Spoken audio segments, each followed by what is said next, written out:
오늘은 경매하고 공매의 차이에 대해서 알아보겠습니다. 경매는 은행이나 채권자나 돈이 연체되거나 할 경우에 돈을 받기 위해서 법원의 신청에 의해서 하는 방식으로 하는 거고요. 물론 매매는 소유자가 팔려고 하는 거고, 거기 채권자가 이제 주가 돼서 하려고 하는 거죠.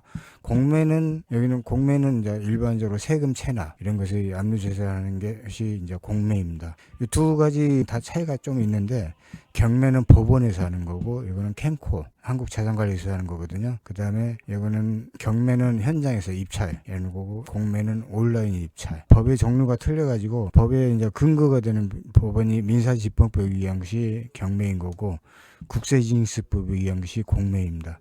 그래서 여기 민사집행법 위에는 인도명령 제도가 있거든요. 그래서 경매의 경우는 인도명령으로 가능하고, 공매의 경우는 민법이 적용을 받기 때문에 소송이 필요합니다. 법원에서는 여기 민사집행에서 법원에서 지정일에서 현장에서 하는 거고, 한번 떨어지시 20-30분 유차되고 감액됩니다. 그리고 인도명령으로 이제 하는 거고요.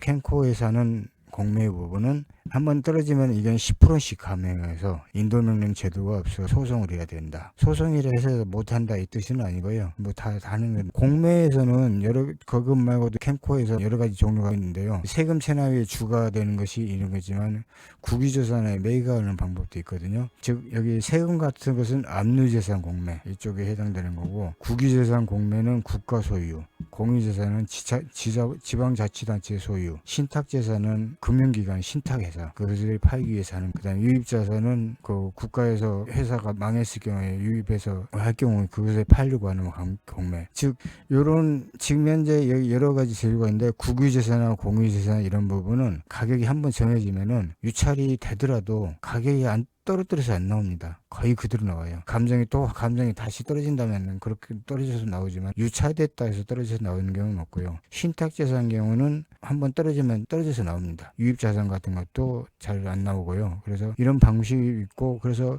이 법에 대해서 다 적용이 틀려지는 거거든요. 그래서 이제 지금 현재 공매 제가 몇 거를 찾아봤는데, 마포 상암동 쪽에서 하는 건이 지금 현재 있더라고요. 근데 이거는 마포 상암동의 도시개발법 위에서 개발된 필지거든요. 상암동 전체가. 근데 여기를 이제 그 중에서 일부분이 매각이 안 됐나 봐요. 나왔는데, 이런 그 도시개발법 위에서 해가지고 입찰하고 하는 것은 아까 말씀드린 유찰이 되더라도 가격이 떨어지지는 않습니다. 이런 물건은 제가 입찰을 해본 적은 없고, 입찰에 누가 물어봐서 분석해 준 적은 있어요. 거기 어떻게 해야 된다 이런 식으로. 지금 현재 공매에서는 이게 900억 가지고 있고 하지만은, 공매에서는 금액이 아주 작은 것도 있습니다. 100만 원, 200만 원 이런 것도 해서. 물론 공매에서는 국가 임대하는 거 이런 것도 나오기도 하고 여러 가지 있는데, 세금 체납은 도로 같은 게 참 많이 나와요. 도로 같은 것을 하는 사람도 보기는 봤는데, 어쨌든 도로는 아주 분석을 더 세밀하게 해야 됩니다. 도로는 사봤자 아무 의미가 없는 경우도 있고 의미가 있는 경우도 있고 하는데, 이제 신문에 나오고 뉴스에 나온 것은 그 사람 나름대로 의미가 있는 것을 이제 분석을 한 거죠. 이기 때문에 입찰한 건데, 어쨌든 이렇게 큰 금액 900억짜리나 이런 것은 쉽게 나오지는 않고요. 거기 경매에서도 그런 물건은 쉽게 나오지는 않습니다. 경매에서 제가 해봤던 것이 여기 나와 있는데, 삼성동에 22년도에요. 삼성동에 436억짜리 신건이 나와 있는 것이 그때 낙찰돼 500억대 입찰을 해가지고, 여기 낙찰 20억이 됐고 입찰이 16명 했잖아요. 그래서 저는 떨어졌었는데, 어쨌든 이렇게 된 경우 있고, 강남구 청담동에 있는 요건 1250에 낙찰된 요건은 저는 유찰될 거라 봤어요. 그래서 입찰은 하지는 않았는데 이렇게 낙찰됐고, 우리나라 토지가 3천억짜리 4천억짜리도 이렇게 물건이 있거든요. 서울역 쪽에 있는 거 4천원인가 5천원인가 이렇게 알고 있는데, 옛날에 봤을 때. 지금은 더 올랐겠죠. 근데 그런 물건, 큰 액수 물건은 경매나 공매 형식으로 팔리지 않고 펀드 형식이 팔립니다.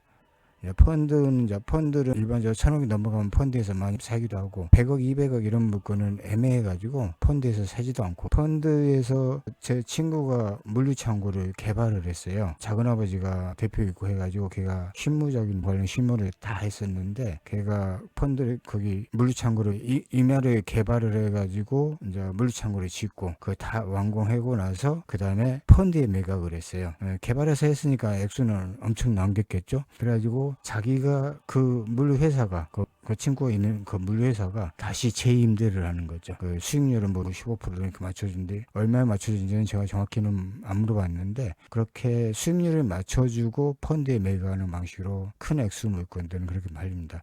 일반적으로 하는 그런 그 공장이나 이런 물건은 뭐 100억, 200억 가끔 나오지만은 어쨌든 경매에서는 그렇게 큰 물건은 그렇게 많이 나오질 않고 아까처럼 300억, 뭐 400억 이런 것은 부동산 경기가 좀 떨어진다든가 하면 다시 나올 수 있는데 지금 현재는 그런 물건은 자주는 안 보이더라고요. 어쨌든 거기 위치에 있는 물건들은 사람들이 신권에도 들어가기도 하고 보고 여러 가지 상황 보고 저도 아까 삼성동 같은 경우는 신권에 들어갔잖아요. 그것처럼 여러 가지가 매각의 방식이 다 여러 가지이기 때문에 거기에 따라서 다 틀려집니다. 오늘은 경매하고 공매에 대해서 그래서 알아봤습니다. 이상입니다.